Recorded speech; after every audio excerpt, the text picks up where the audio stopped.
You guys, I want to thank you all for coming. This is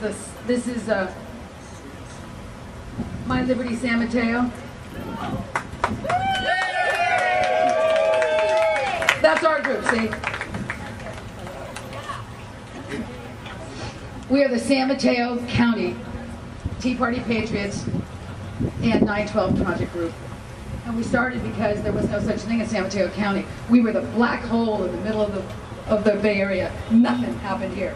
Boy, if I pop in peas and stuff, let me know, because I can't tell. It was just a little bit over a year ago that like about 11 people gathered around a single table in a restaurant and started what was to become My Liberty. And today, on April 28th, which is, you probably know, the 47th anniversary of Martin Luther King's I Have a Dream speech, here we are at another event organized by My Liberty with the help of every single person here and our mailing list and all our volunteers and all the activists we've come to know and love, trust me. And this has happened because we are the keepers, because we are the defenders, because we are the guardians of American liberty.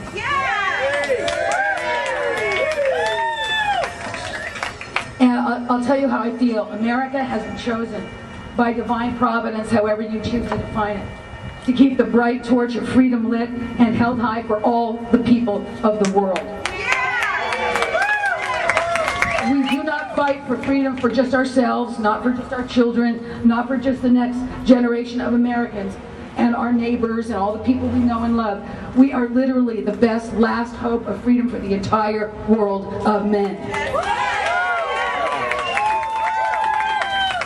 In some of our favorite movies, the heroes save the world.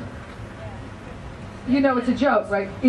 Bruce Willis even has it as a joke in one of his movies where he saves the world.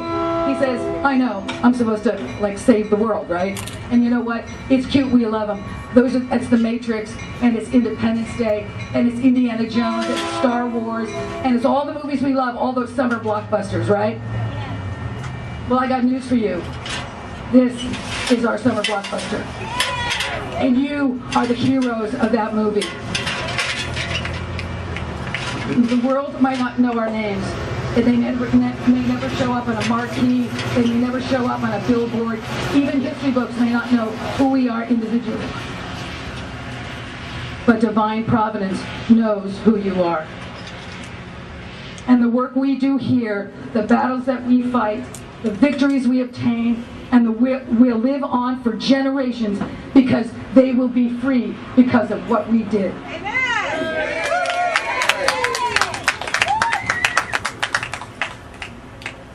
Heroes are ordinary people who do extraordinary things because they have to. And that's who we are.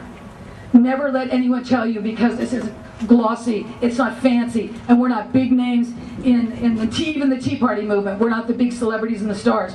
Don't let anyone ever tell you or ever let you get you down and think that what you do doesn't matter, because it matters to everyone born next. And now, and in that spirit, we have several speakers here who, guess what? They're not the biggest celebrities on the planet.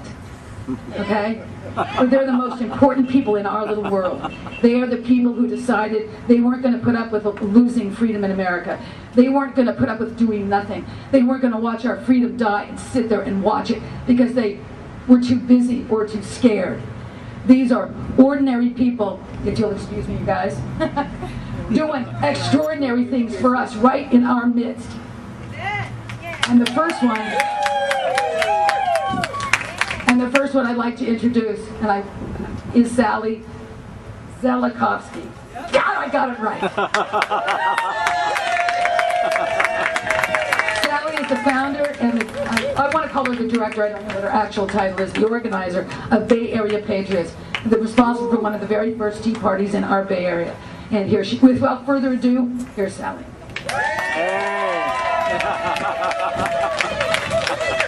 Thank you so much.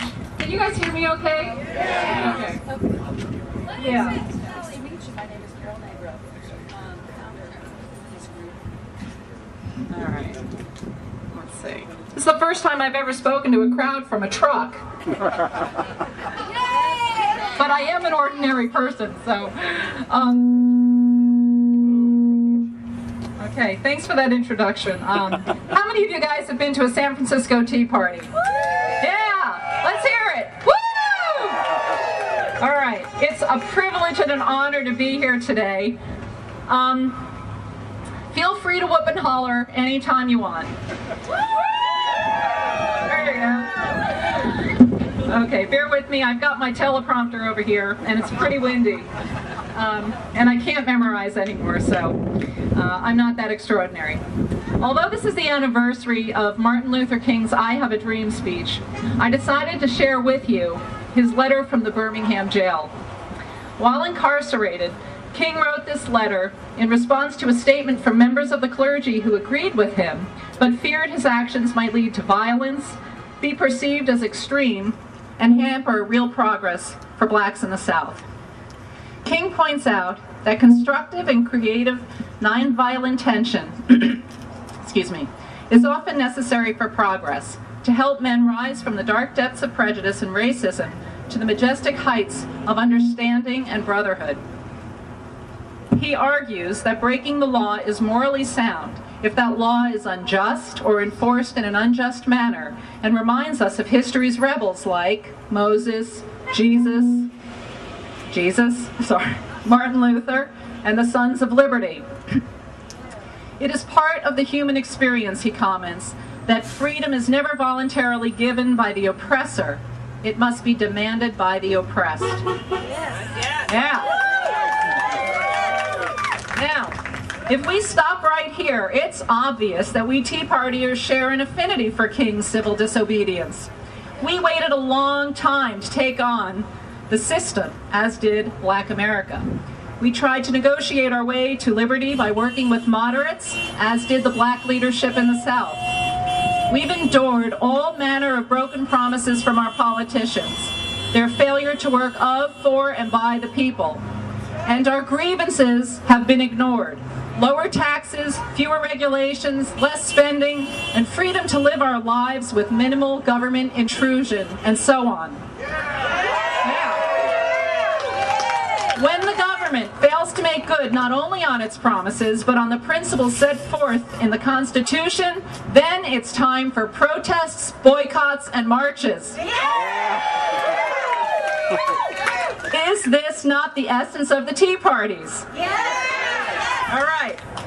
The evil of slavery and segregation can never compare with the ills of excessive taxation and irresponsible government spending. We know that. But they are both variations of enslavement, of ownership and control of one over the other. Many blacks did not want to rock the boat during this time.